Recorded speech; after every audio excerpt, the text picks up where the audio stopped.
Oh, I'm burning through the sky, yeah, 200 degrees. That's why they call me Mr. Fahrenheit. I'm traveling at the speed of light. I want to make a supersonic man out of you. Hello, everyone. I am the Comics Kid 2099, and today I am joined by Connor Nielsen. Connor, how you doing? I'm doing very well. How are you doing, Comics Kid? I'm doing all right. And today we are talking about the DC Comics superhero film Shazam, starring. You know what? It's got a whole bunch of people that I don't immediately know their names, but it's got Mark Strong, Zachary Levi, John Glover is in it a little bit.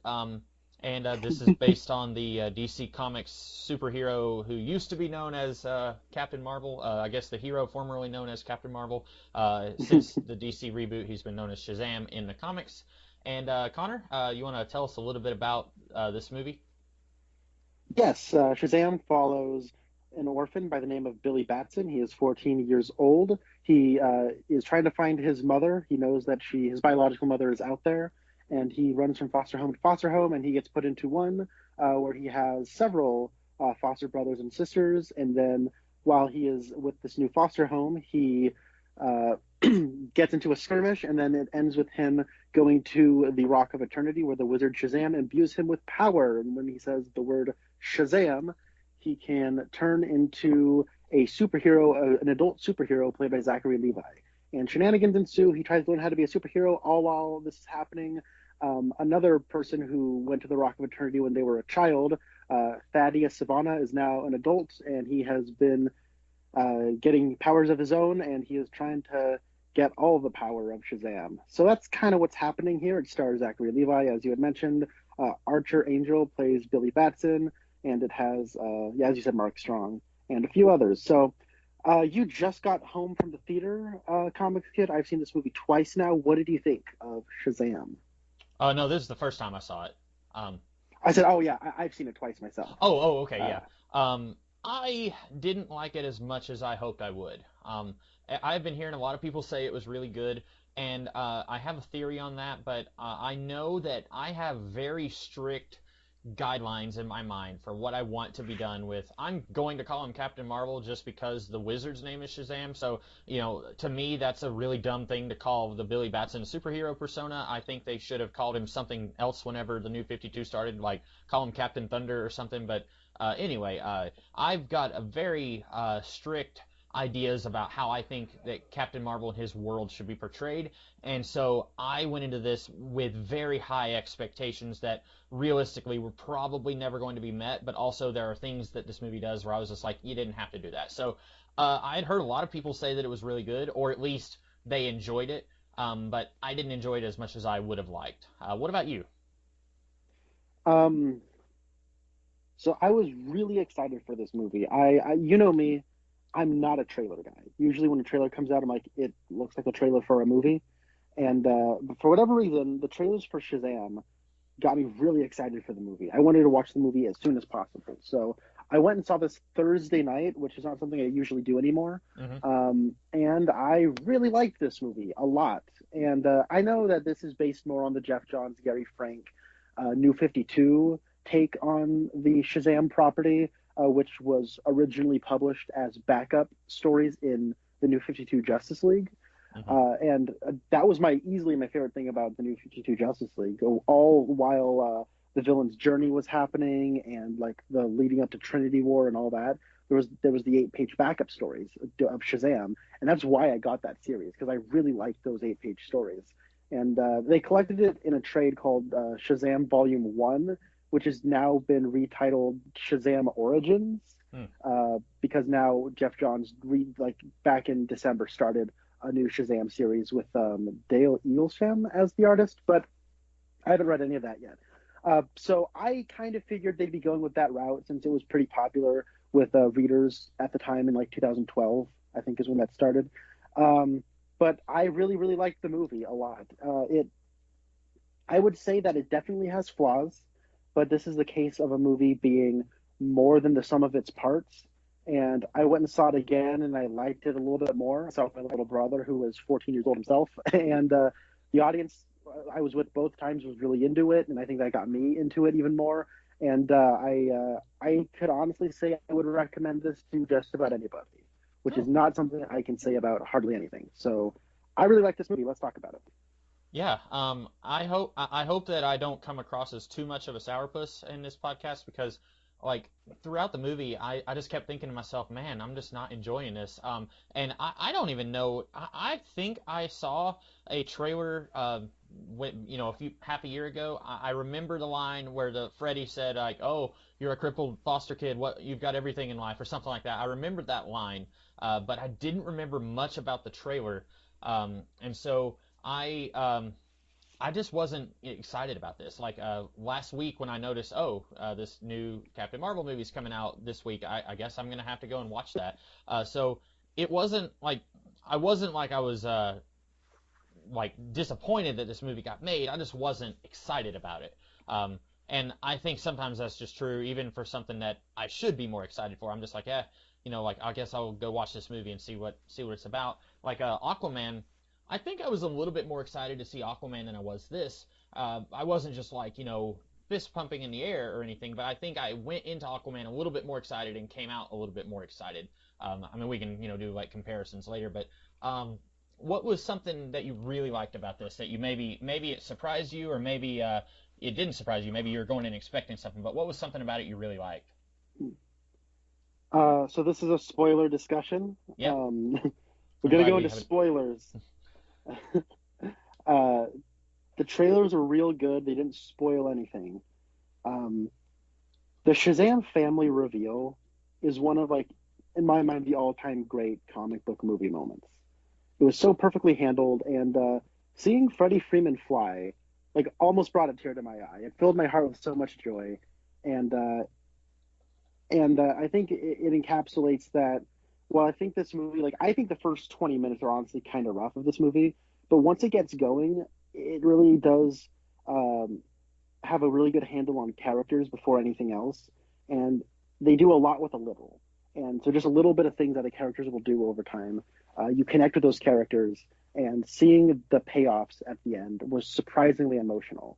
And when we have we have a kid played by Archer Angel, and the adult is Zachary Levi, you'd think that the adult would get all the big emotional dramatic scenes, but that's actually the kid, and the kid really sells it very well. That scene where he like finally reunites with his mom was like surprisingly mature for what I was expecting this movie to be. I was just expecting it to be a lot of fun, and I Hmm. definitely got that. And but at the end, like I was surprised at how emotionally invested I got. So that's what I liked the most about it. Yeah, speaking of Archer Angel, I've never seen him in anything. I was looking up some of his acting credits before we started recording, and he hasn't been in a whole lot of stuff. But he's a fairly new actor, and by the time Billy transforms into Captain Marvel, I was thinking to myself, no, no, go back to the kid. I want to see more of the kid. Nothing against Zachary Levi. I've seen him in a handful of things, but I was really wanting to see more of Billy interacting with these characters. So that tells you, you know, I think he did a phenomenal job in this movie, and I was finding myself wishing we had more of him and less of Zachary Levi, because, like you said, when we get Zachary Levi on screen, he feels like he's not as mature, like what you were saying. You know, Archer Angel and Billy Batson, he feels more weighty, like he has more presence on screen, and I thought that was very good. I thought he did a really good job. Yeah, I agree, but I also disagree with you about Zachary Levi. I think he is just as good as Archer Angel is because I think the performance is like so well synced up. At least it was for me. And I know that there are. I was reading through like critics quotes and like reviews, and I noticed that there is a healthy amount of people who feel like those two actors were not playing the same character. Hmm. I didn't get that personally. For me, I felt like they were very well in sync. But if someone doesn't feel that way, I can completely understand why they wouldn't be able to connect with this movie as much as I did. Yeah, I don't know. See, on the one hand, I feel like Captain Marvel, or you know whatever we're going to call the adult counterpart, I feel like he should feel different than Billy. But on the other hand, like there should be a core there that unites them as being one and the same. But like when he is Captain Marvel, you know he has the wisdom of Solomon, and so he shouldn't feel like he's just a kid in an adult's body. I feel like, and this goes back to my Hmm. very strict rules for what I want to see with Captain Marvel in a story. And I feel like he, as an adult superhero, he should feel different than his kid version. And so that didn't bother. Like, I do kind of feel like they're playing two different sides of the same coin, but that didn't bother me. I feel like that's kind of what you want. Now, having said that, Hmm. like, my issue was, he's supposed to have the wisdom of Solomon, but every time he's Zachary Levi, he feels more immature than when he's Archer Angel. And I was, I feel like he should have been the opposite. He should have had this, like, uh, big brother, cool uncle type where it's like, he feels childlike and innocent, but also he's not like, I don't know. He seemed too goofy, I guess, whenever he was, Okay. I don't know, like, I guess I could just go ahead and get into some of what I didn't like, but for me, and I have not read a whole lot of Captain Marvel stuff from DC. I read, I think, one issue of the Jerry Ordway miniseries from the 80s, but I know him mostly by reputation and guest appearances. Like, he appeared in Grant Morrison and Howard Porter's Justice League run in the late 90s, and I really liked him there. He was a member of the Justice Society in the late 90s, early 2000s, and he wasn't in it a lot, but he was there some. But that's about all that I know of him. And then, like, in the Justice League cartoon from the first Justice League cartoon, Justice League Unlimited, that era, and then he's in Justice League Action, I think. And so I know him from, like, animated movies and stuff, but I don't really read a whole lot of comics with him. But for me, when I see the DC version of Captain Marvel, what I want is I feel like this needs to be an almost like Disney-fied world where it's just happy sunshine and rainbows all the time, and like there's bad guys and there's evil, but it shouldn't be overly complicated. It should just be this is a bad guy and this is a good guy who's going to punch the bad guy, and then the day is saved. That's kind of what I want with the Captain Marvel mythos. I don't want a world where, like, in the first 5 minutes of the movie, Thaddeus Savannah's father, like, calls him the S word, and then, like, he's verbally abusive. His brother is verbally abusive. Spoilers, but in this movie, Billy Batson's mom deliberately abandons him, and, like, these are very, very heavy real world things that I do not want to be part of the Captain Marvel world. And I feel like I'm a little bit of a hypocrite because you could put those things in, like, the Daredevil Netflix show where, like, there's child slavery and, like, Daredevil has to, stop the bad guys from kidnapping a kid. Like, that I'm totally okay with. But in this world, just this movie, I don't want that. And really, this is, like, the most strict that I can think of, like, for any character being adapted. Like, if you could throw Wonder Woman in the middle of World War I and it just looks really depressing, and I didn't mind that. But put Captain Marvel in a movie that has like bullies who run over a crippled kid with their car, and, like, I mean, sort of, like, and not just to me, and, like, they buy beer, and it's like, yeah, in the real world, a 15-year-old kid, if he suddenly was in an adult's body, he would buy beer.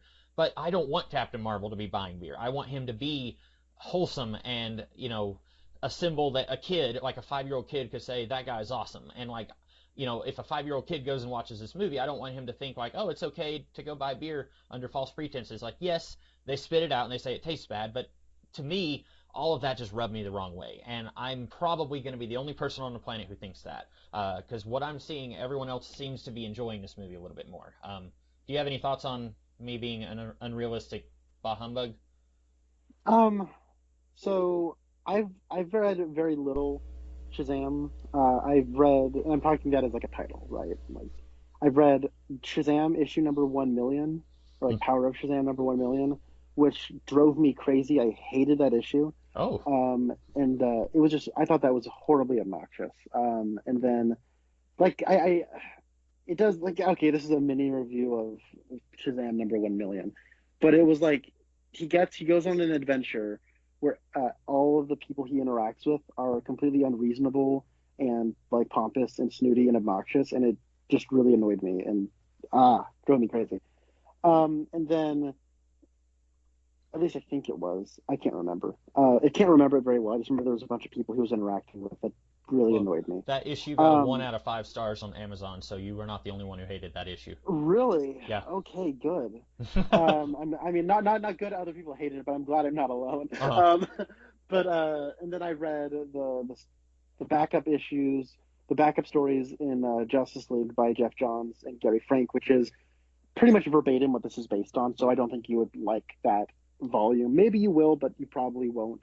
And then I read the issue of Multiversity called Thunder World Adventures #1, Hmm. with which was written by Grant Morrison with art by Cameron Stewart, and that is very much the G. Willikers, woohoo kind of like um, classic take on the character, and I I absolutely loved that too. I need to reread that Did you? issue because I've read Multiversity, but I don't remember a lot about that particular issue. So I need to go and reread that one and kind of refresh my memory on that. Yeah, it's kind of important in that story, the overall multiversity, but it doesn't feel like it's important while you're reading it. Hmm. But that's the one that introduces like all the savannas from like the snake savanna and the Hannibal Lecter savanna and Yeah. vampire savanna and all that stuff that becomes important later in Now that you that. mention it, I do remember like the Hannibal mask on one of them. Yeah.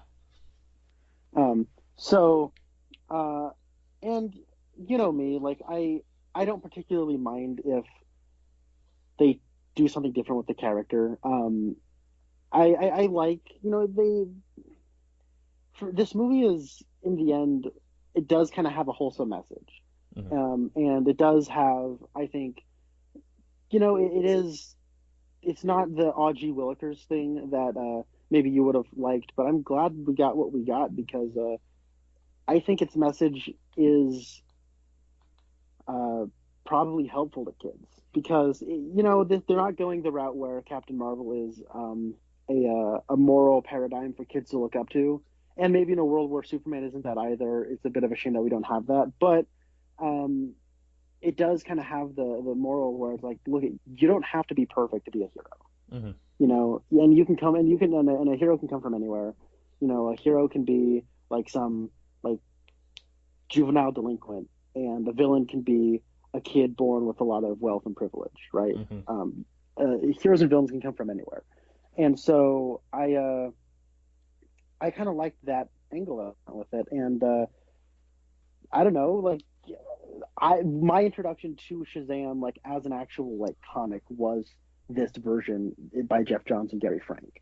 So I don't necessarily have that, but just kind of taking this movie on its own as its own story, I was a big fan of the way they told the story. Hmm.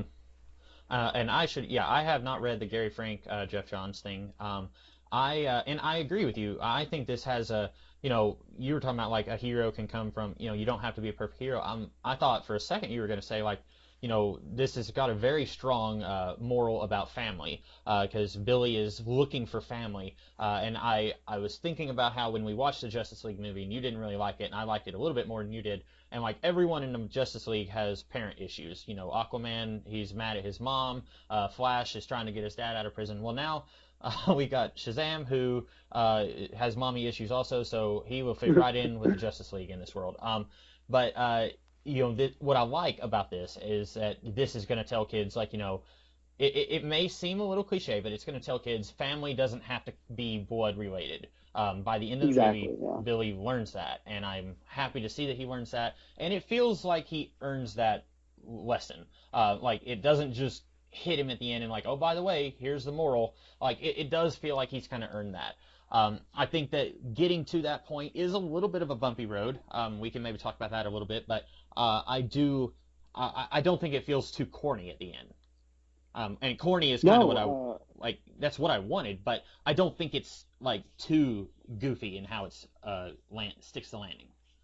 it's corny, but it's not like bad tasting corn. You know what I Hmm. mean? It's sweet corn. So I, Do you see cream you know what I corn on was. this plate? Well, speaking of creamed corn, maybe horror guys should just direct all the superhero movies. Yeah, Because, like, I'm thinking about this. I'm thinking about James Wan directing Aquaman and Sam Raimi directing the Spider-Man trilogy. yeah. Like, a Um, lot of people have been comparing this to Sam Raimi's original Spider-Man. huh. I wasn't really thinking of that. What do you think it compares? Do you think there's some comparisons? Well, I mean, I haven't seen those movies in years, Hmm. and I was like 6 when the first Sam Raimi Spider-Man movie came out, so I don't I don't have like a mental uh capacity of like what the culture was like. What Mm-hmm. were other movies like? Why was that different? Why was, you know what I mean? Like I don't know. I mean, I can academically tell you why that movie was important, but I can't tell you why it felt important to a lot of people because I I wasn't see. like really there. And so I don't know. Like it does have like a lot of like extras looking at, and like it treats the superheroics with like look how big and spectacular it is, and look at it and be thrilled, be in awe of how cool the superhero is. Look at them doing heroic things, as opposed to like Batman Begins and the Christopher Nolan Batman movies, which is more about this is how Batman operates. It's less about the wonder of Batman and more about how he operates. And Mm-hmm. you know me, I love the Christopher Nolan Batman movies, but it is a different kind of superhero movie. And Yeah. then you have Man of Steel, which is trying to do that for Superman, and I think it completely falls apart. And then you have stuff like Batman versus Superman, which is like heroes aren't heroes. Yeah, look Now, at hang on them; a they second. hate each other. I will not have you defame the golden movie that is Batman vs. Superman. No, I couldn't even keep a straight face. Still, one of my least favorite movies of all time is Batman vs. Superman. Um, yeah. But do you get what I'm saying about Oh the yeah. like how like it has a reverence for the superheroics Mm-hmm. that And that other movies don't seem to have. this is the way to do that. Marvel is kind of doing that with Spider-Man in the MCU, but this is a established world where heroes already exist, and your main characters are children. So obviously they are going to be into like they're going to see these characters as role models and not necessarily like fellow people who exist in the same world. Like when the Mhm. when the first Hulk movie comes out, it's like he doesn't see Tony as a role model. He sees him as, well, there's another dude. But this is like it's in the same world, but also it's a different approach that I can't like. Even with Spider-Man: Homecoming, it was very different the way that played out. So this is, I think, the first time we've ever seen it done this way. Yeah, I and one thing I liked about it is like this is a world where superheroes exist, but like Freddy's the only kid who's like really into them. He's kind of the weird kid. Mm-hmm. And people don't like. He sits down at a lunch table at the end, and everyone just kind of gets up and leaves. Yeah. And it's like, oh, poor Freddy. That kid is amazing, by the way. That kid actor, he's so good. Mm-hmm. And you didn't? Did you see the It movie from a couple years ago? The what movie? The It movie, the Stephen King No, It no, I movie. never saw it. But you never Uh-huh. saw it. uh, um, he is in that movie, and he is really, really funny. But he kind of has one of the smaller roles. But he's really good in that movie, and so I'm really glad he got to have a chance to really prove himself. He's probably the child actor who has the most screen time. I think he's like John Dylan Grazer or something. Mm-hmm. But he is like he's hilarious, and his dramatic moments really hit as well. His physical acting is really, really good, and he cracked me up, and I loved him. Great character. Yeah, he's a good actor. I did get a little irritated with his character a couple times in the Oh yeah. movie. And maybe this is like again me being kind of a bah humbug. Like I'm sure other people are going to say, "Oh, he's just being a pretentious, jerk." Well, it's funny you say that because this does take place at Christmas time. So, bah humbug away, Scrooge. um, so like you get to the point where Billy reveals himself to Freddy and it's like, "Hey, I've got superpowers now," and like they start this very fun montage where they're testing what abilities he has, and I really love Yeah. that. I love that the style of that whole scene where like he's got the notebook paper and he's writing out like flight test number one and stuff like that. I thought that was really fun. And incidentally, before this movie even came out, somebody had said on Twitter, I don't remember who it was, they said, "Is there going to be a scene in this movie where Billy says thwip, trying to activate his powers?" Because in the first Raimi Spider-Man movie, he says Shazam at one point, trying to get his Right. webs to. So anyway, but yeah, this was kind of reminding me of that scene from. I wasn't really thinking of Raimi at all, but now that you've said it, I'm probably going to think of several different things. Like, hey, what about that one time where Mark Strong says, I'm something of an orphan myself. I'm just kidding. That's the closest you'll get to me doing a good Willem Dafoe impersonation. But so anyway, they're kind of playing around with his powers, and at one point, like Freddy is like, tells their younger foster sister, "You can't tell anyone about this," and then he goes and tells like everyone at school that he knows Captain Marvel, and Billy rightly points out, "Hey, you're being kind of hypocritical. Like, you can't tell my secret origin, or you can't tell everyone that you know this guy if if we're supposed to keep this a secret. And then Freddy gets so like whiny and like, well, you didn't show up when I said that you were going to show up for lunch. And I was thinking, yeah, because he didn't say he was going to show up. You said he was going to show up. And I get it, like, these are children. That sounds a little patronizing maybe, but because they're teenagers, but they're maybe not thinking as they don't have their heads on as straight as an adult would. And I'm thinking of this from an adult perspective.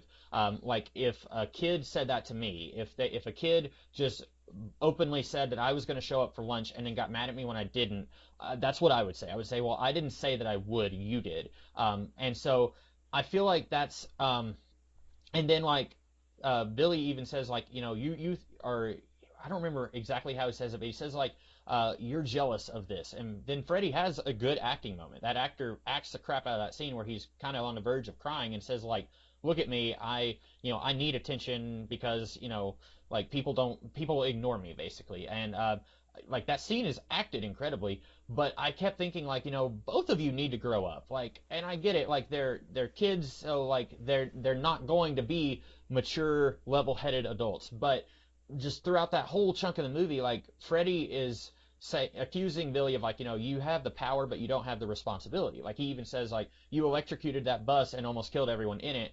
And I'm thinking, okay, Freddy, but you are the one who's like lighting him on fire earlier, and like you guys were. That was amazing. Yeah, and like again, that was a really funny scene, but like it almost feels like there's a separate screenwriter and a separate director handling these two moments, because there's one where Freddy and Billy are both goofing off with the powers, and then there's another where Freddy is telling Billy that he has to be more responsible and be a better hero.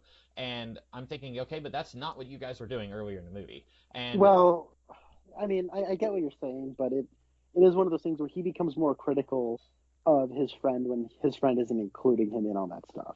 Very true. It is petty and it is childish, but he's a petty child. And like, I mean, and one thing I like about Freddy and their treatment of Freddy is like they don't treat him as like Tiny Tim, like he's the cripple, but he's the saint, And one of my favorite stories, because back in 2015, when I was in Who Reviews the Reviewers, we were in Who Reviews the Reviewers together.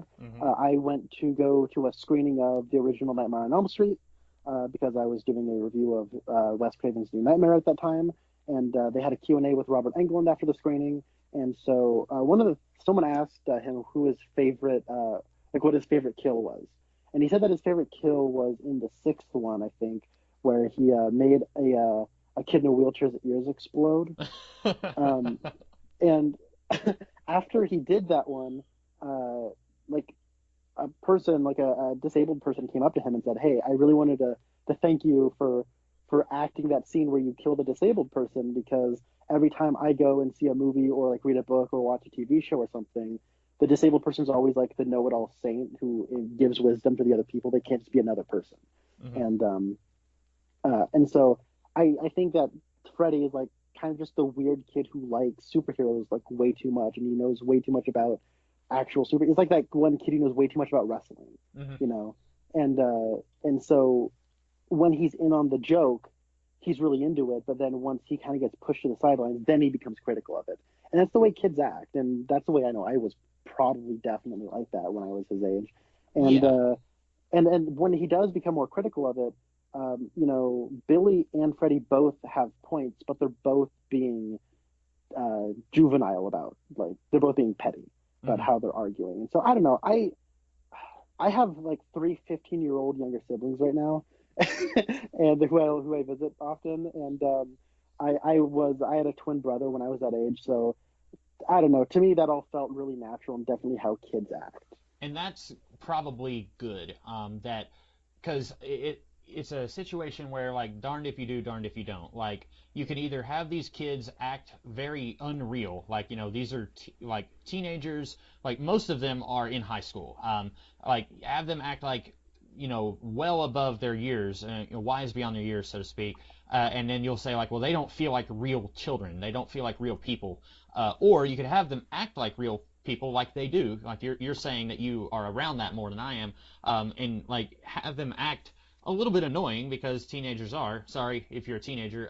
Like just recently, within the past week, I had some teenagers show up at my work to help with some stuff, and like I was with them in the same room for about 30 minutes, and I was just like, yeah, and I know it was time for me to go, but I was just thinking like, these kids are really annoying, and so like, you can have them act like real people who feel like, this is what a real person would act like in this situation, and then you'll have someone like me saying like, hey, they're really annoying, and like here's why their argument makes no sense. So it's probably good that, like you're saying, it feels like what a real person in this situation would act like.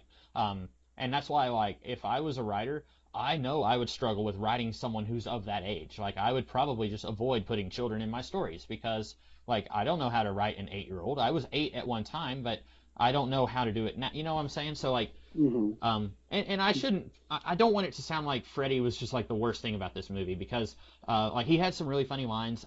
There's one part where, Savannah has him up against the wall, and he's like, you're going to tell me, I don't have to read your mind because you're going to tell me.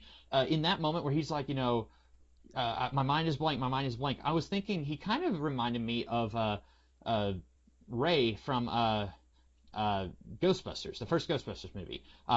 What's the actor's name that I can't think of? The one who was in The Great Outdoors. Dan Aykroyd. Sorry. Dan Aykroyd, okay. Yeah, I failed all Ghostbusters fans. Yeah, he kind of reminds me of Dan Aykroyd's character from Ghostbusters a little bit there, where it's like he's got the book smarts, but then you throw him in the field and it's like, oh wait, I don't know what I'm doing. And I like that a lot. And if they do a Shazam 2, I guess I wasn't entirely sure where everything landed at the end. Does his foster family still have their powers at the end, or did they lose their ability to access those powers when he broke the staff? No, he gives them the powers, and then he breaks the staff, and then they're all flying around and right. But like once they revert back to human form, I'm just curious: are they still able to save Shazam and then turn into their superheroic counterparts? I assume so. Okay, I wasn't sure so. because, like I say, I'm unfamiliar with most of these characters from the comics, so I didn't know. Do they have powers in the Jeff Johns, Gary Frank stuff? They get them at the end, if I remember correctly. But well, like their powers, like what? Oh, sorry, what do you want to know? Well, I was just gonna say, Mary and Billy. No, Mary and Freddy. They are long-standing parts of the Captain Marvel family. Going back to like the 1940s. So they definitely have powers. For as long as I've been reading comics and longer than I've been alive. But the rest of his foster siblings, I think they're from the Gary Frank, Jeff Johns stuff, so I wasn't sure if they would still have powers like after this movie is over. I think they will. So when it comes to their powers, I guess this is a little this is like a nitpick, but I feel like Mary gets edited out of the climax of the movie once she transforms. So I know that Darla gets the super speed, Freddy can fly, Jean gets the lightning, what's his name? Pedro. Pedro. He gets super strength, and then I don't know what Mary gets. You know what I mean? Like they don't show her really doing any power. She just kind of has a few action stances and reacts to things, but that's about it. So I feel like she gets edited out. And so if you're wanting to showcase like the Shazam family, I don't know what her power is, because I know that's what I noticed is like they all get like one of the Shazam powers, and he gets all of them, but Billy gets all of them. But. Yeah, I was kind of noticing that too, and it's something that's a little subtle. Like if you're not just paying lots of attention, you may just assume that all of them have all of the powers, right? But if you're watching closely, you'll realize like Freddy only flies, etc. And so incidentally, since I don't sound like just a big bah humbug, I really thought it was funny when he said, "Say my name," and they all scream Billy. And he says, no, the other name that and I guess that's the downside of like calling the movie Shazam, and that's his word he uses to get his powers. So he doesn't get a superhero name by the end. And I kind of grew a little tired of like at the very, right before the big climax happens and Freddy says his name is Captain Thunder Sparkle Hands or whatever. And like, I was getting a little tired of that running joke because, me, like I'm kind of still miffed that DC decided to change his name to Shazam in 2012, He was called Captain Thunder in the Flashpoint universe, I think, and I still kind of feel like that would have been a perfectly fine name because Billy is a child, so he's going to come up with a goofy sounding name like Captain Thunder, and you could call him that, and then you could still keep the wizard's name as Shazam, and you could still have him use the word Shazam to access his powers, and then you'd be fine. And like you have some characters like if it was an adult man who decided to call himself Captain Thunder, that would be a little silly, but having a child come up with that name, I think would work a little better. As is, like you've got this weird thing where he doesn't actually have a superhero name by the end of the movie, and it's because DC chose to go this route of calling him Shazam when we've already got another character named Shazam. If that makes any sense. Okay. Um, I like the running joke myself. I kind of wish that he maybe settled on name by the end. Hmm. But I don't know, like Red Cyclone. What do they call him, Sir something a lot, like Sir Zaps a lot. Yeah. On the YouTube video. And my favorite. One of the YouTube videos. But my favorite one was oh crap. Whoops, we're out of sync. You talk. No. You go ahead. I was saying my favorite one was when he's like stopping the mugging, and then Freddy says his name is Thundercrack, and he's like, dude, that sounds like a butt thing. Mm-hmm. Yeah. And then Philadelphia something. He said that's a cheese thing. That's a Philadelphia cheese or something. Mr. Philadelphia. That's yeah. a cream cheese thing. I liked on one of the YouTube videos they uploaded was Zapped in America. That is hilarious. Yeah. Speaking of running jokes, one that I liked, but also I felt like it went way too long, was the recurring appearances of the guy in the Santa costume. I thought it was funny the first time when he's like, "Oh, if I'll always be there for you, little girl," and then when the fight starts, he just runs and leaves the little girl there. I thought that was hilarious.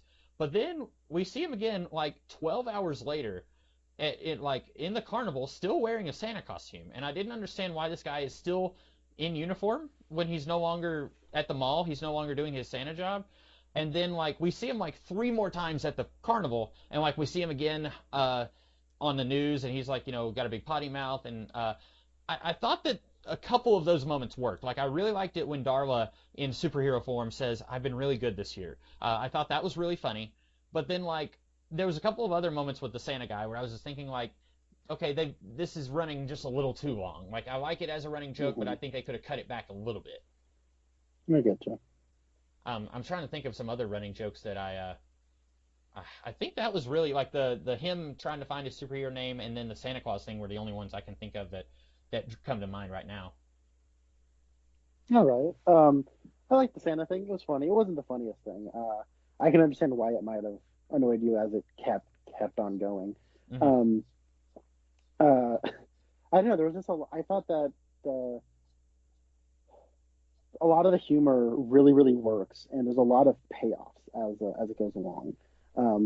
And sometimes they'll be like in the same scene. I can't really remember the one I had an example for right off the top of my head, but another one I can think of is where Freddy is telling Billy about how like he got bullied because he didn't, Billy didn't show up as Shazam to have lunch with him, and then he talks about how which was a funny scene by the way, where he's like on the phone, and then I mean that's like a gag I've seen 100 million times, but the way that kid played it made it funny still. Mm-hmm. But then he's like explaining to Billy what a suitcase wedgie is.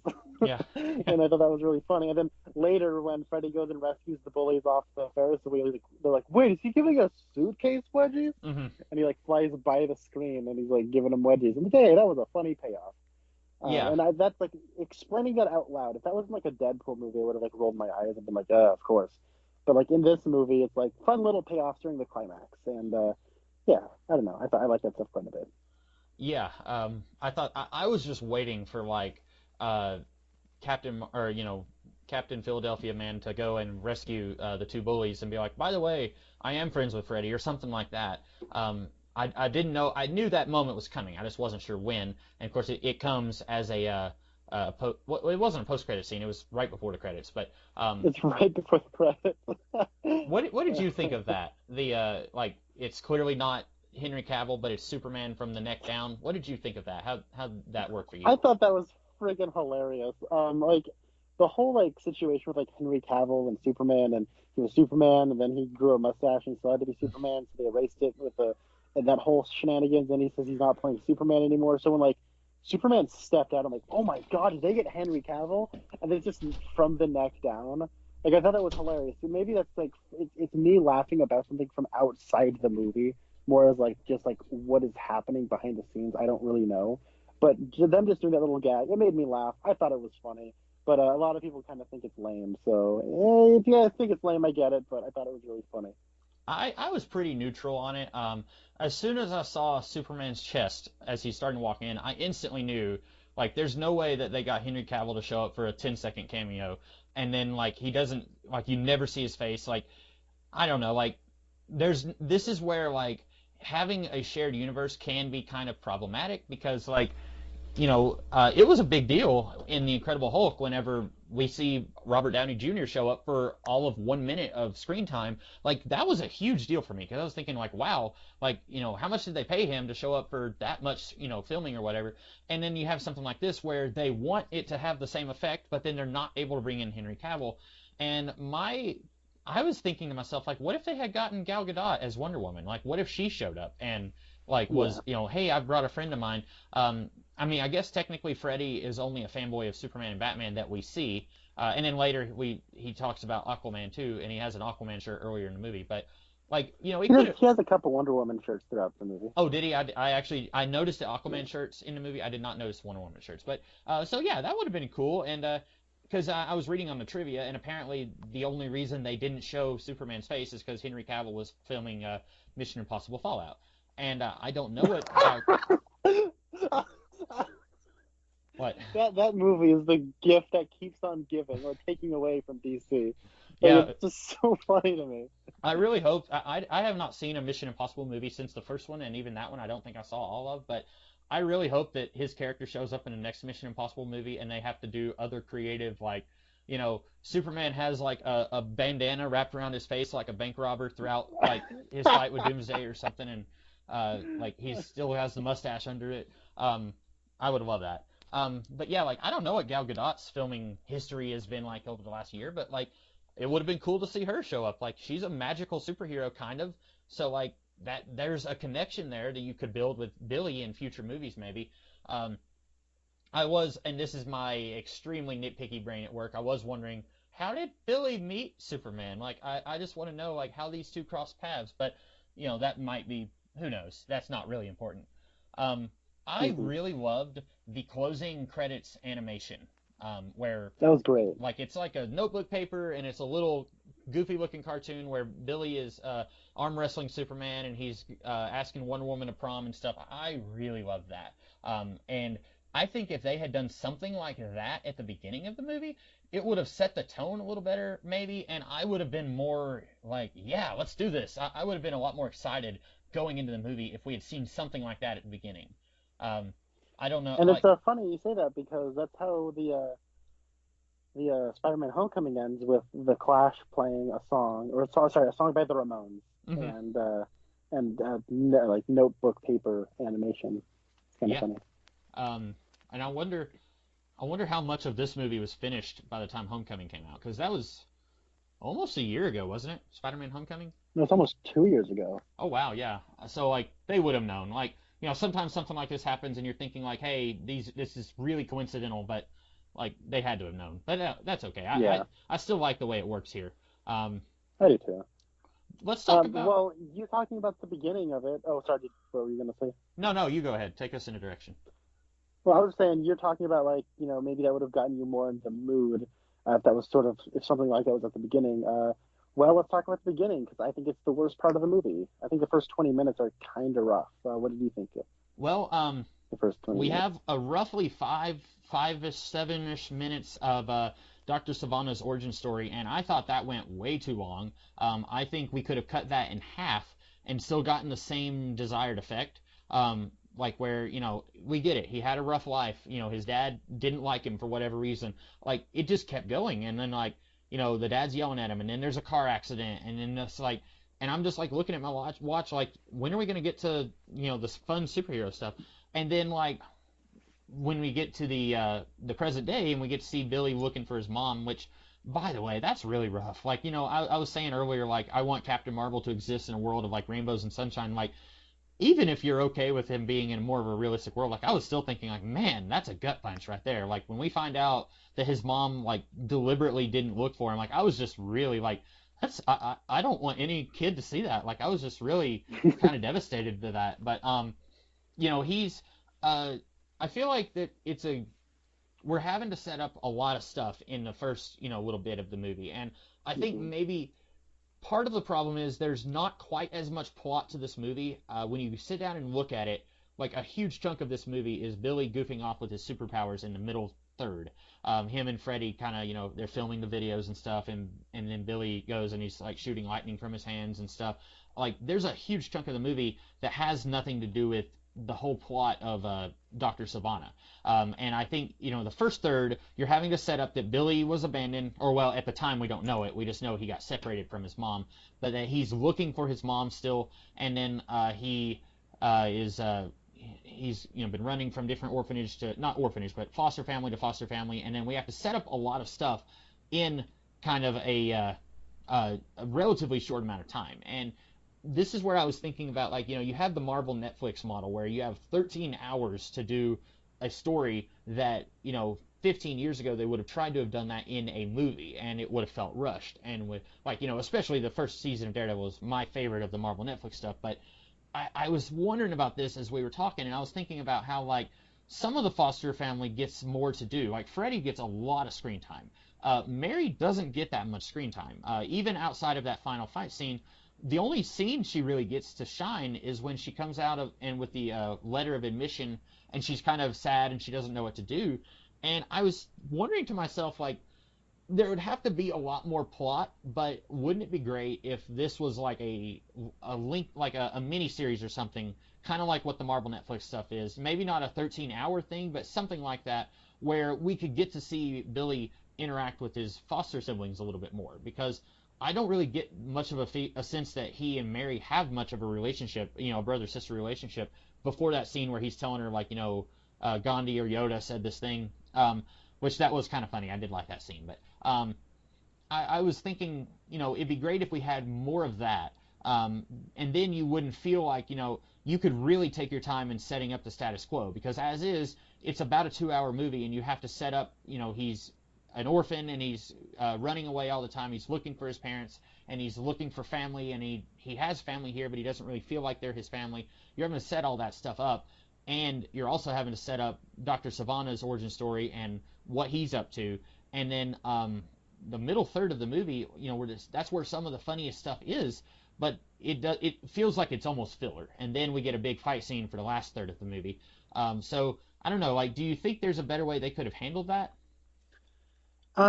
So I have a lot fewer issues with Savannah Hmm. in on my second viewing, and what I realized is that his character arc is pretty much done by the time Billy gets his powers.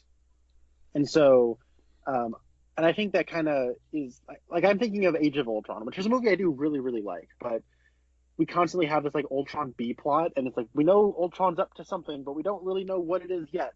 And we're wondering why it's taking him so long because he has to do something, and our heroes have to like have their skirmishes and get along again and try to figure out what to do just in time for him to do his plot. You know what I mean? Like, Hmm. and so then it kind of becomes a little uneven in terms of how we're distributing our time.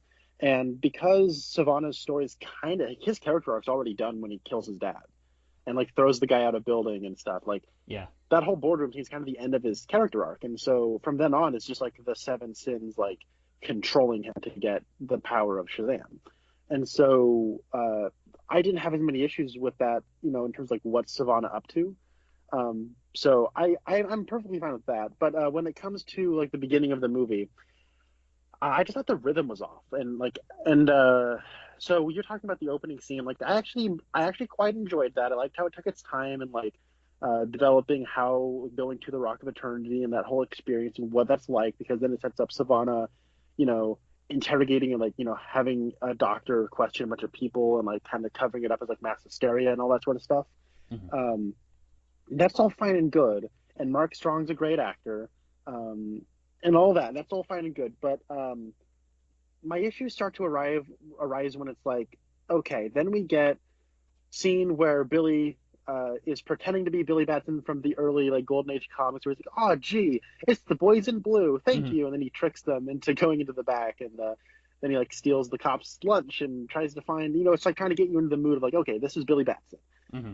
and then he's like on the doorstep of the woman who isn't actually his mom, but he thinks it's their mom at first. He thinks this could possibly be his mom. Then we cut back to a flashback to when he's a kid and how he got separated from his mom. And then we come back to that scene where he knocks on the door and it's a black lady and he's a white kid. So obviously that's not going to be his biological mother. Ha ha ha ha, right? Mm-hmm. So he had a little comedic thing. And so I think if they would have like cut it chronologically, where we have Dr. Savannah flashback, Billy or title card Shazam, then we get like Billy as a kid, cut to maybe Dr. Savannah questioning a bunch of people, cut over to Billy with the cops. And you know what I mean? Like maybe Yeah. having it play out more linearly, because I thought I was getting a little choppy there. And I was a little like, oh no, what's happening? Like the first time I was like, oh no, please be better than this. Because I got really worried that, they were just going to sort of show things from comics and just kind of like half baked put it on screen. Mm-hmm. And it's like, yep, this is what it looks like in the comics, and not really like tell a story cinematically. So I got a little worried there, especially like when he got to the foster home at first. It was just like the rhythm felt really weird and off, where it's like kid yells something, oh, that thing growing out of the couch is Eugene, here is Mary, and then she's on the phone, and like that little gag where she's like talking to a college on the phone and the foster dad helps her out with like something. Like I thought that was a nice little moment, but in the overall rhythm of that scene, it sort of felt a little off. And it isn't until he like kind of meets Freddy where I feel like that rhythm got back on. And like you hear like little Darla say, "Oh," she just like waits on her little banner she made for Billy. She's like, "Oh, this must be Pedro's. His goal is to get swole." And then she rips it, and she's like, "Oh man."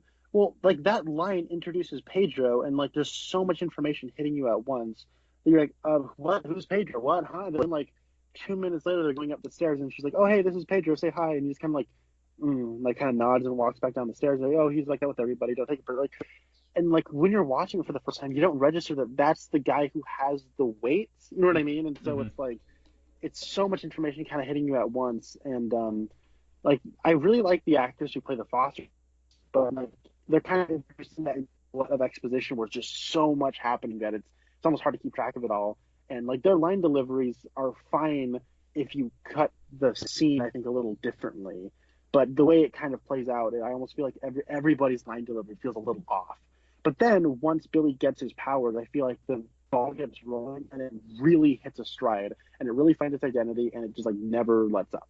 Mm-hmm. Well, until you get to the ending climax, which I do think goes on a little long.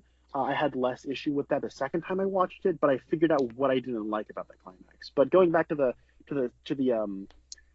another complaint you had, which was like his foster siblings, I get you. Like we don't really get a whole lot of time with them. I think we get enough with Darla.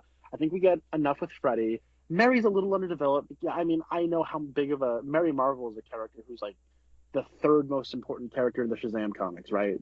It goes. Yeah, either second or third.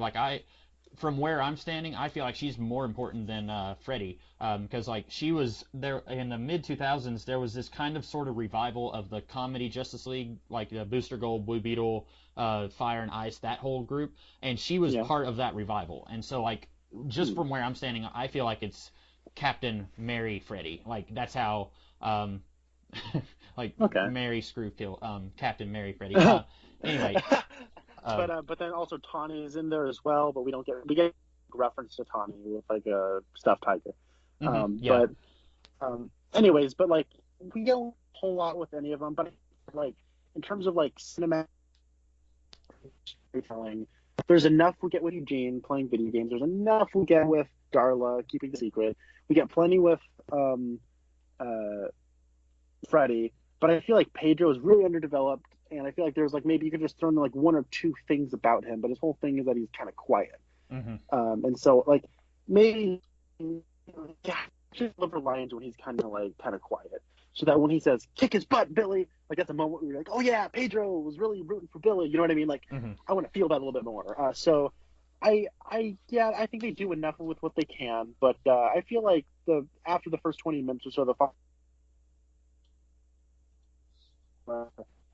dad like has to like chew him out because he kept in class and all that stuff and all that stuff. So I thought that was all fine. Yeah. I agree with what you said about the final act. I felt like the fight scene went on a little long.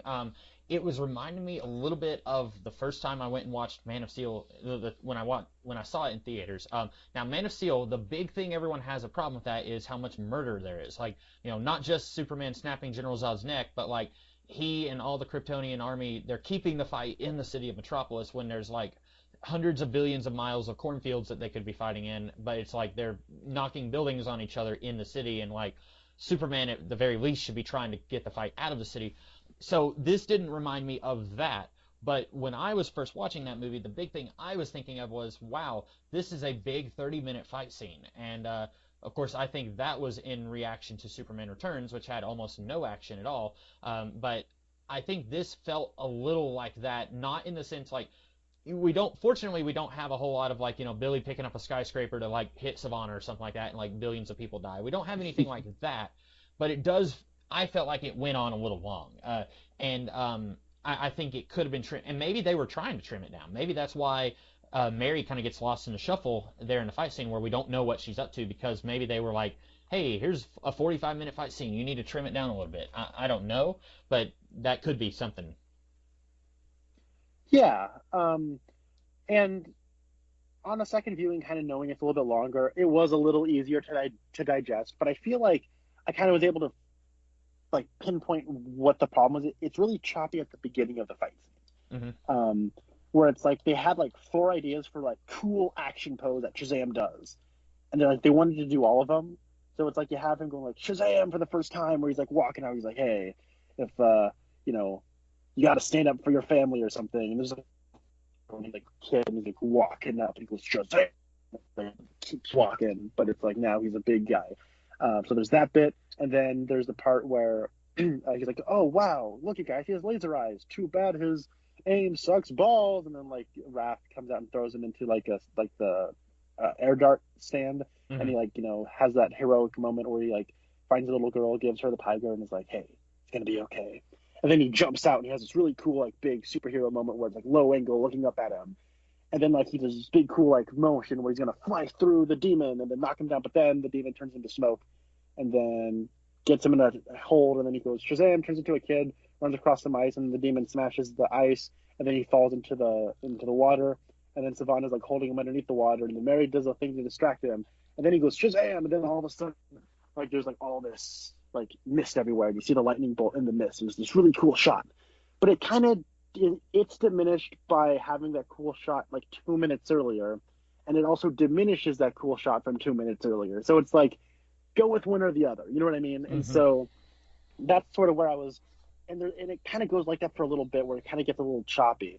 But once like you have the Marvel family, and you have like Billy Batson and Dr. Savannah flying through the city, and you have that funny bit where they're like yelling at each other, but they can't hear the other one, Yeah. and like that's when I feel like it hits its stride, and it's able to it's a solid climax at that point. But the first half is really choppy, and that's why I think it feels long.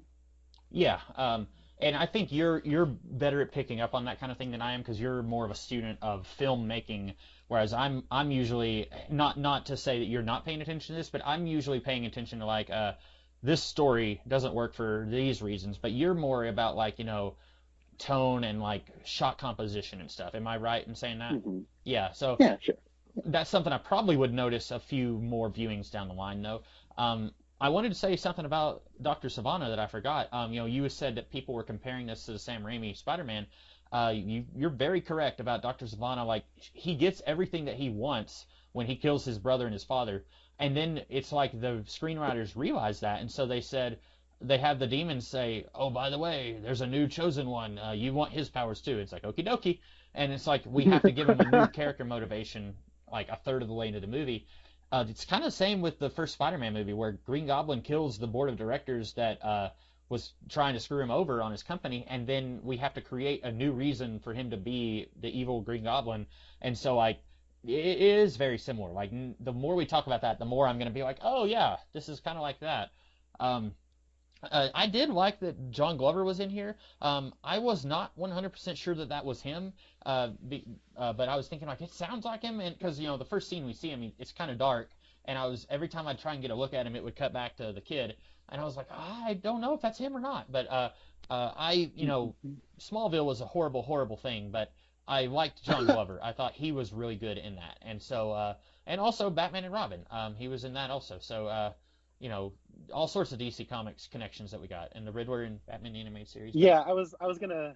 You hadn't mentioned Batman and Robin, but then you did. So I was gonna mention. I wish Dr. Savannah held his dad up and said, "I'm afraid you're gonna have to die," and then throw him out of the That would have been great.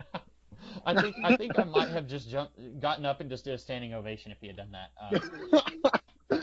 But I was kind of thinking, like, because he walks in the office and they're all like, no, sir, you can't be in here. At first, I thought they were doing a thing kind of like in Ant-Man where Henry Pym comes in and they're like, oh, it's you. We haven't seen you with the company in like 20 years. Sorry.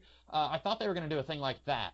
But then it's like, oh, his brother and his dad are still alive. Like, I assumed that as a kid, he like became a weird, creepy serial killer then and like absorbed his father's wealth or whatever when he was like 12. Like, I thought his dad had died in a car crash and then he killed his brother or something. But then it's like, oh wait, these two are still alive. That's weird. I didn't think they would be. But that was. This is gonna sound like people are gonna be like, hey, put that guy on a watch list. But that was very cathartic, like seeing him kill those two. And I usually will have that. Like when you have a supervillain who kind of has a sympathetic origin story, I'm like, yeah, you go, dude. Like here in a minute, I'm gonna be rooting against you, but right now, you do you. I did like. I think Mark Strong is a great actor. I'm a little sad now that he's firmly in the DCEU. I guess this means we're not going to try and get him back as Sinestro. We probably weren't going to do that anyway, but I liked it. I thought he would have made a really good Sinestro under better writers and directing, but that's neither here nor there. But this is another thing where I'm just being like unrealistic, but like when I see Savannah from at least the pre-New 52 comics, I don't know what he looks like in the New 52, but I always imagine him as being like this 3 foot tall, like cackling mad scientist type, and that's what I really wish we had gotten here. And like you said, I don't mind when the movies will change something as long as it's a change for the better for the most part. Like you look at Captain America: Civil War.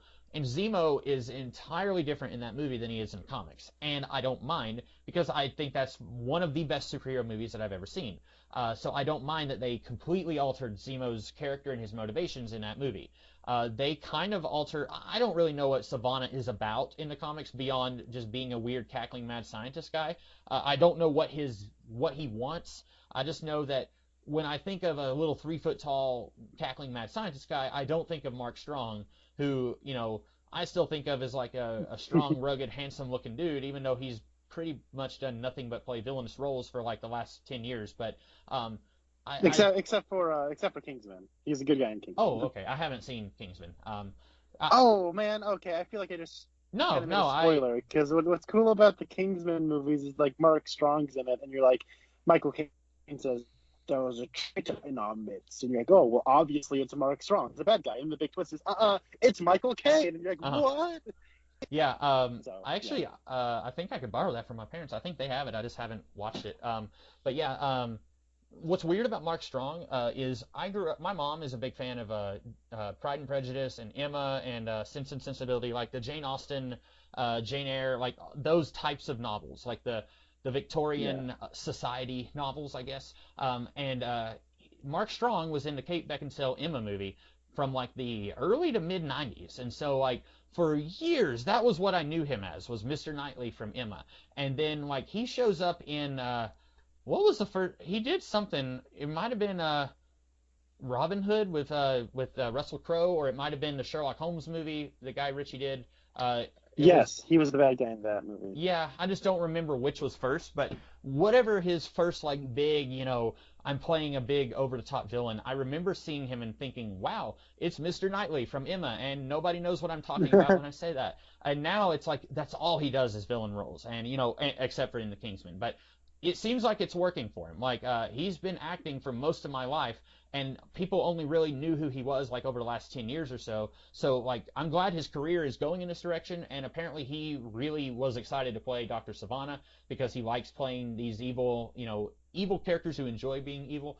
I still like in my mind I wish we could have cast like the guy who voiced Iago in the Aladdin movies, but like get someone else's voice.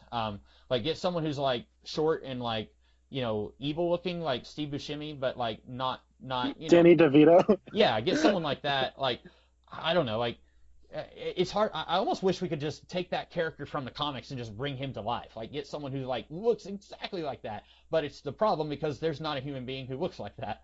And I was kind of thinking the same thing with Shazam because like Zachary Levi did a really good job bulking up. I think a lot of people thought that he was like just wearing a big muscle suit, but apparently he did post some shirtless muscle pictures on his social media.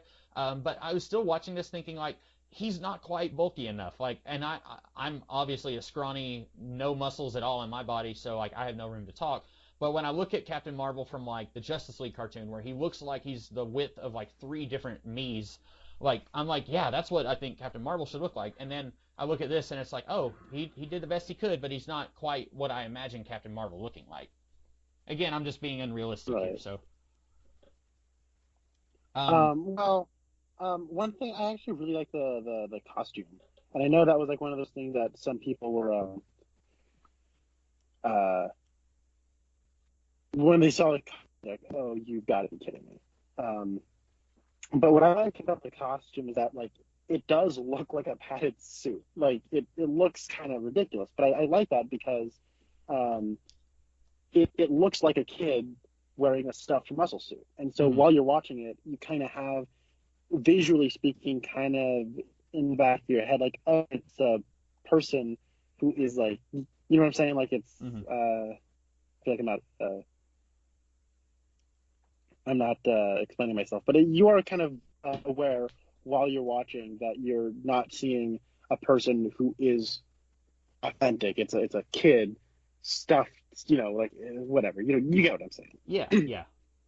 I actually in the movie I wasn't really thinking about padded suit. I just remember like several months ago someone saw like a picture from on the set and someone was saying, "Yeah, that's clearly a padded suit." And I was thinking like, even if it is, come on, give him a break. Like he's, he can't become like this demigod. Like, he's working out. He's doing his best. I don't know. Did you think it looked very fake though, or did you think it looked pretty okay like watching the movie? I think it really fit the visual design of the movie. I was perfectly Yeah. okay with it. I like how bright and colorful and corny it is. Mhm. And maybe I don't want to put words in your mouth, but it kind of what it sounds like you're saying. It kind of reminds me of Quicksilver from Days of Future Past, where before that movie came out, everybody had an opinion about, oh wow, that is a horrible. What is going on with that costume? And then the movie came out, and Yes. everyone said that's the best part of the movie, and like no one had anything bad to say about Quicksilver after the movie came out. It sounds like you're kind of saying that, like it looks a little silly beforehand, but in the movie it works fine. Yes, that's exactly what I'm saying. Cool. So, did you have anything else you wanted to say? Because I think I'm kind of, I sounded like a big curmudgeon here, but like I did enjoy the movie, and I think if I watch it a second time, I'm probably gonna like it a lot more now that I know what it is that I'm getting into. But I had so many unrealistic expectations going into it that I was just like not enjoying myself like I should have with this movie. But did you have anything else you wanted to say about it? I would say, I mean, like I said, I would recommend it to maybe just about anybody. I really had a blast watching it, and there's a lot of really funny jokes, a lot of funny bits that I will probably be quoting for some time to come. It's like I said, it's pretty much the perfect example of something that is more than the sum of its parts. Like, uh, where it does have issues, but it's able to overcome them because it is just such a purely fun cinematic experience, and we don't really get movies like this anymore. Mm-mm. So that's what Um, I'll say. So we sometimes we do this whenever we're talking about these big like franchise movies. What do you think we will get with Shazam 2 if we get a Shazam 2? I am so glad you asked this because I've actually been thinking about this while I was at work today. So uh, I think what they've said is that they want to like. So Dwayne the Rock Johnson was cast as Black Adam like in 15 years 2014 ago? or Yeah, like forever ago. it was, and it's just like one of those things where like, why did we do this? Hmm. And it was like we finally got a Shazam movie, and he wasn't even going to be in it.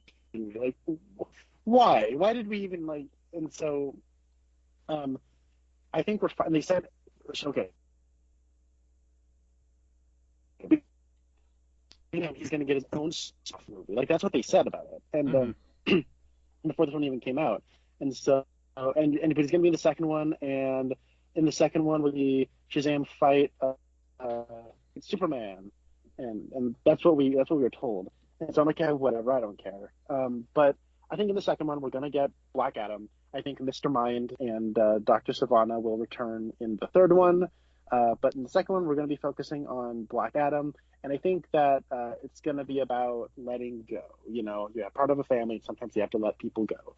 You know, it's going to be sort of like how this one's all about, like coming together with family. So, but it's like the opposite. And at the end, Mary's going to have to like go off to school and like leave. So that's my prediction. Yeah, I kind of forgot that they kind of let that plot point, let that drop. Like, she's talking to Captain Marvel about it, and I completely forgot that, like, that doesn't come back up in the movie after that. Um, I kind of hope if they do bring in Black Adam, and you know what? I think the Dwayne The Rock Johnson would be pretty much perfect for that role. Like, he's already the body type. He physically looks like he could be that. And I think Black Adam is supposed to be Egyptian, and so he kind of looks like physically he kind of looks like he could be that too. Um, I wish they would save him for like a third movie. I wish that like the second movie it's just gonna be like Dr. Savannah is back, but he's like now he's not the main A villain. Now he's like the B villain working for Mr. Mind, and then you do something weird with Mr. Mind, and then I wish they would save Black Adam for like his own movie. I don't know what they're gonna do because, like you said, they cast Dwayne The Rock Johnson forever ago. Like this was like before Batman vs Superman came out, I think. Like it was a while back, and then we just kept waiting, and it's like, are they ever going to make this movie? At one time, I think they said he was going to be in Suicide Squad. So like, I have no idea what their plans are, and even now, like, I would say this movie counts as a success, especially when you compare it to some of the monumental failures that we've had in the DCEU. But like, even with two successful, good movies back to back, because I liked Aquaman. Even with both of these back to back, like I still don't think DC really has a plan. Like they're just kind of shooting at the hip and seeing what works. And that's fine if you're not doing it.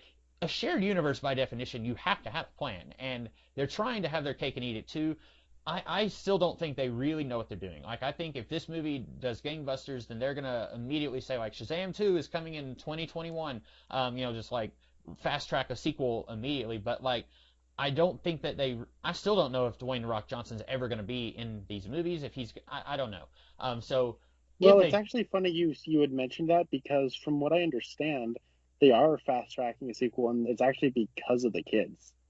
okay, see that's good because if they waited, like Man of Steel came out in 2013, and we technically still have not gotten a Superman sequel. We got what I call a Justice League prequel that featured Superman, but we haven't really gotten a Superman sequel, and who knows if we ever will. Like you can wait like that with adult characters, but with kids like this, they're gonna age pretty noticeably fast. And even if like the young, like especially Darla, like she's like I don't know how old she is, probably 10 maybe. Like she's pretty young. And some of these others, like the woman who plays Mary, she's like in her 20s, so she's not gonna noticeably age like the others do, but you're going to have to, if you're going to do a sequel, you have to get on it pretty fast so that you don't have a couple of people who are like in their mid 20s playing high school students.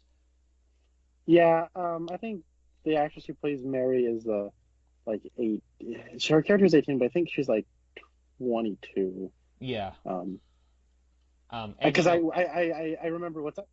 no, I was going to say like, I know like a lot of like high school oriented plots, like if it's a TV show set in high school, like Riverdale, all of those people are in their mid 20s. And you know what? That's fine because child labor laws, you cannot have a kid who's under 18 working those hours. So I get that. But you still, if you're going to do a movie like this and it's supposed to be set reasonably soon after the first one, you're going to want to kind of get on that pretty quickly because younger actors are going to noticeably age a lot more than like older actors will. But what were you going to say? Oh, no, I can't remember. Oh, Um, sorry. oh, I remember. It was actually the actress who plays Mary. Um, she looks a lot like the actress who got cast as Princess Jasmine in the Aladdin remake, Huh. and so I thought that was her for the longest time, and then it wasn't. So yeah, I don't Uh, know I why. I have not seen any of these horror movies, but she was in Annabelle something, The Creation. Annabelle Creation, yeah, which was David F. Sandberg's previous film. Oh, Um, yeah, so David F. Sandberg directed this movie. He made two other movies that I've seen. He made a movie called Lights Out, and he made a movie called Annabelle Creation, which is a prequel to Annabelle. A lot of people really like Annabelle Creation. I did not. I was mostly really bored by it. It was just really generic, average horror movie stuff. mm-hmm. And but I really like Lights Out. Now, if you're not familiar, Lights Out is a movie that David Sandberg made, but it was based on a 2-minute short that he had made at his house Oh, and put wow. on YouTube. And so a studio saw it and really liked the concept and like got him to direct the feature film based on it. And so it was a really fun movie. I liked it quite a bit. It's a really entertaining horror movie. I actually that came out. I don't know if that came out the same week, but the same week when I went on vacation. And at the end of that week, I went and saw Suicide Squad. So that's when it came out, Oh, around the wow. time Suicide Squad came out. So it's kind of interesting that I saw like arguably the worst movie in the DCEU, and then earlier that week I watched a movie that would later go on to direct my favorite movie in the DCEU. So that's kind of cool. Mm-hmm. That guy, making a short film and then making a movie out of it. This is not supposed to sound like an insult, but it kind of sounds like M. Night Shyamalan, how a lot of his earlier movies were based on short things he did when he was a teenager, and then like he turned them into a full-blown like special effects, a lot bigger of a project. Because like there's several of his earliest movies were based on something he did when he was younger, so that's kind of cool. Yeah, I find it inspiring, and I like David F. Sandberg. He's a good director, Hmm. even if I don't like one of his movies. I think he's a pretty good Right. storyteller. Um, so that's about all that I have to say about this. I don't know what the next movie is that we'll be talking about. Are you going to be watching Hellboy? Oh crap, that's next week, isn't it? It is, yeah. I just noticed that today. I was like, oh, like I'm very much like a when I go out into public, I just feel like I need to come home and like hide from the world. And so I was just like, two movies in a row, like 2 weeks in a row. What is this? But yeah, I'm probably gonna watch Hellboy because I like when the trailer came out, I feel like I was the only person who was actually excited for this movie. So I feel like I owe it to this movie to go and watch it in theaters. I just didn't know it was coming out this soon. Yeah, I'll be watching it. I probably this week I maybe had plans to watch other things, but I'll watch the original two Guillermo del Toro Hellboys, which I have not seen. So Oh, okay. um, I've I'll be sure seen to watch those. I've seen both of those, but it has been a long time since I've seen either one. I own them both. I just, for whatever, I think for the longest time I was waiting because I was still kind of like fingers crossed we're gonna get that third movie. And Hmm. when you watch well, when you watch these, you'll see why I was really really wanting a third movie. But not to overhype anything, but I'll still watch this. Hopefully it'll be good. I just remember when the trailer came out, a lot of people were just like, "That's not what Hellboy looks like. He's supposed to have a ponytail." And I was just like, "Dude, what is wrong?" Like, anyway, yeah, I'll watch it. I guess we will be talking about Hellboy next week then. So in the meantime, I am the Comics Kid 2099, And I'm Connor Nielsen. and we'll be back next week. Have a good one. Oh, I'm burning through the sky, yeah, 200 degrees. That's why they call me Mr. Fahrenheit. I'm traveling at the speed of light. I want to make a supersonic man out of you.